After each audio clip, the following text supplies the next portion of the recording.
Ulimwengu wa kale ulikuwa na miji mingi mikubwa kama vile Babeli, Misri na Yerusalemu.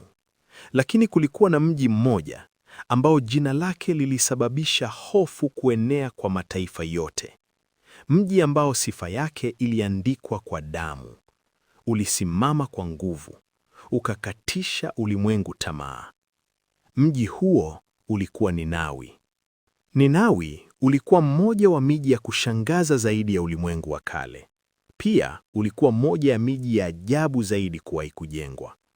Ulipatikana karibu na Mosul ya leo, Iraq. Ulikuwepo kwa maelfu ya miaka.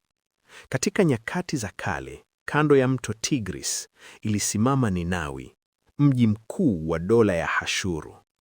Kuta zake zilikuwa kubwa na ndefu. Minara yake ilisimama juu ya tambarare, na milango yake ilitoa picha ya mamlaka yasiyopingika. Ninawi ilikuwa mji uliowatia watu hofu kabla hata jeshi lake halijafika.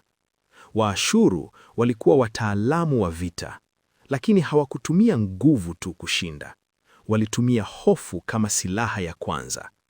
Wafalme wao waliandika ushindi wao juu ya mawe na kwenye kuta za majumba yao. Si tu wakisimulia ushindi, bali pia wakijivunia ukatili wao. Walichoma miji, waliua wafungwa hadharani, walitundika miili ya waliowashinda kama onyo kwa mataifa mengine. Kwao, ukatili ulikuwa lugha ya mamlaka. Ninawi kabla ya Yona ilikuwa mji wa damu. Uovu wake ulikuwa umeenea mbele za Mungu. Mataifa mengi tayari yalikuwa yameonja uchungu wa nguvu ya Ashuru.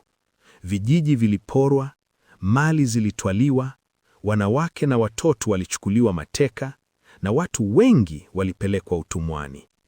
Wafalme wa Ashuru walijiona kama miungu wadogo duniani. Walijivunia ushindi wao, utajiri wao na mamlaka yao makubwa. Hii ndiyo sababu Mungu alimuita nabii Yona kwenda Ninawi, kwa sababu uovu wake ulikuwa umefika mbele za mbingu. Lakini Ninawi haikuwa tu mji wa ukatili. Ndani ya kuta zake kulikuwa na ustaarabu wa ajabu sana kwa wakati wake. Mfalme Senakeribu aliibadilisha Ninawi kuwa mji usio na mfano. Alijenga majumba makubwa yaliyopambwa kwa michoro ya mawe. Akajenga bustani za kifalme na mifumo ya maji ya hali ya juu sana. Mifereji na aqueducts ilileta maji kutoka mbali hadi katikati ya mji. Jambo hili lilionyesha ubunifu mkubwa wa kiufundi. Chini ya Ashurbanipal, shujaa na pia msomi, Ninawi ikawa kitovu cha maarifa. Maktaba kubwa ya Ashurbanipal ilijengwa. Ilihifadhi maelfu ya vibao vya udongo vilivyoandikwa mambo ya tiba, nyota, sheria na hadithi za kale kama simulizi la Gilgameshi. Ninawi ilikuwa tajiri, ya kisasa na yenye elimu, lakini ustaarabu wake haukuondoa dhambi iliyokuwa moyoni. Ndipo simulizi ya Yona inaanza. Mungu alimwambia wazi, nenda Ninawi ukaihubiri. Lakini Yona alikataa. Alijua Waninawi walivyokuwa, wakatili, hatari na maadui wa watu wake. Hakutaka waokolewe. Kwa hiyo akakimbia. Akapanda meli kuelekea mbali na kusudi la Mungu. Lakini bahari ikachafuka. Dhoruba ikainuka na meli ikakaribia kuzama. Mabaharia walipogundua kuwa Yona ndiye sababu ya msiba ule, kwa huzuni wakamtupa baharini. Mara moja, dhoruba ikatulia. Yona akamezwa na samaki mkubwa, na kwa siku 3 alikaa ndani yake. Huko gizani, ndani ya tumbo la samaki, Yona alijifunza kwamba huwezi kukimbia wito wa Mungu. Baada ya siku 3, Mungu akampa nafasi ya pili, na safari hii Yona akaenda Ninawi. Yona alipoingia Ninawi, aliingia katika mji mkubwa na wa kutisha. Hakubeba jeshi, hakufanya muujiza, hakutoa ishara ya kushangaza. Alileta ujumbe mmoja mfupi tu: baada ya siku 40 Ninawi itaangamizwa. Ujumbe huo mfupi uliingia moyoni mwa mji mzima kwa namna ya ajabu sana.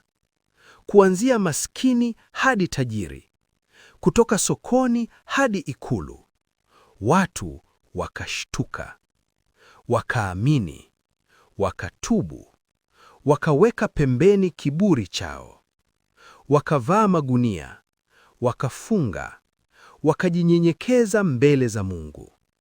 Hata wanyama waliingizwa katika hali ya maombolezo ya taifa. Mfalme mwenyewe alishuka kutoka kiti chake cha enzi, akaweka pembeni vazi la kifalme, akakaa juu ya majivu, na akatangaza kwamba kila mtu aache maovu yake na amuombe Mungu rehema. Na Mungu akaisikia Ninawi. Mji uliokuwa umejulikana kwa damu na hofu ukapata rehema. Mungu akaahirisha hukumu.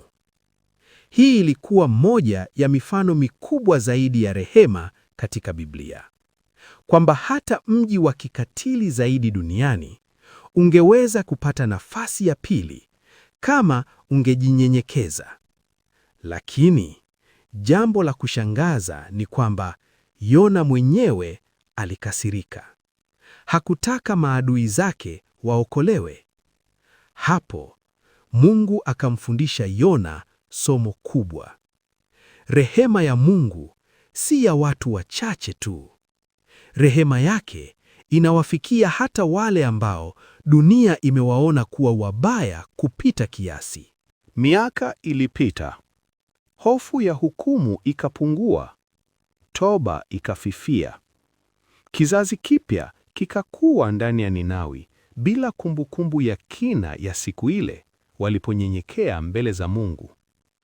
Pole pole, moyo wa mji ukarudi kwenye hali yake ya zamani. Vita vya ukatili vikarejea. Uvamizi ukaanza tena. Mataifa dhaifu yakaanza tena kunyonywa. Kodi nzito, utumwa, unyanyasaji na uporaji vikawa sehemu ya maisha ya kawaida ya dola hiyo. Kiburi kikarudi. Watu wakaanza kuamini kwamba kuta zao, jeshi lao na utajiri wao vingewafanya waishi milele. Walipuuza ukweli kwamba Mungu aliyesamehe jana ndiye Mungu anayehukumu leo. Ndipo nabii Nahumu akaja.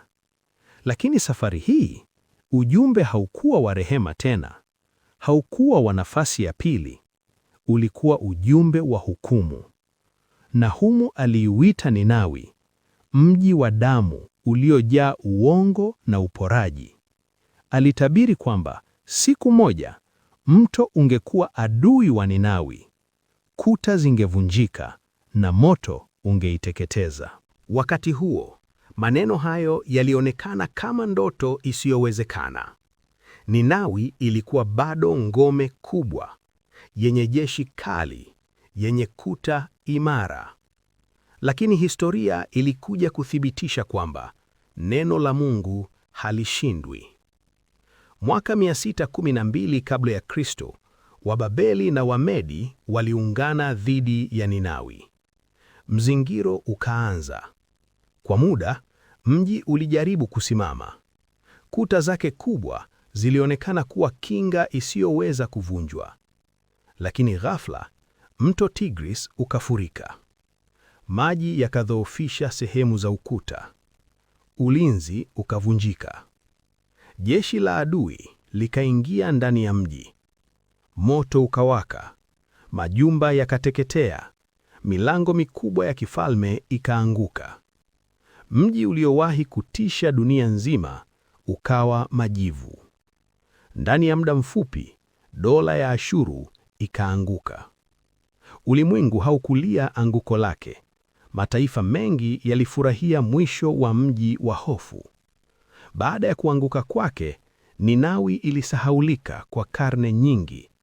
Magofu yake yalifunikwa la mchanga, na watu wengi wakaanza kudhani kwamba simulizi la Biblia lilikuwa hadithi tu. Lakini karne ya 19 ilipoanza, wachimbaji wa arkeolojia walifika karibu na Mosul. Walipoanza kuchimba, waliinua kutoka ardhini ushahidi wa ajabu: kuta kubwa, majumba ya kifalme, michoro ya mawe na maktaba ya Ashurbanipal. Kila kitu kilithibitisha kwamba Ninawi ilikuwa halisi. Biblia haikuwa hadithi ya kubuni, bali simulizi la kweli la historia. Leo, magofu ya Ninawi bado yanasimama kimya kando ya Tigris. Yamebeba ujumbe mzito kwa kila kizazi. Ninawi ilikuwa na vitu viwili vikubwa: utukufu mkubwa na uovu mkubwa. Ilipewa nafasi ya pili, na kwa muda ilitubu. Lakini iliposahau rehema, hukumu ilifika. Hiyo ndiyo nguvu ya simulizi la Ninawi. Hakuna ufalme usioanguka, na hakuna mtu aliye mbali sana asiyeweza kusamehewa. Lakini rehema ikipuuzwa, siku moja haki lazima isimame.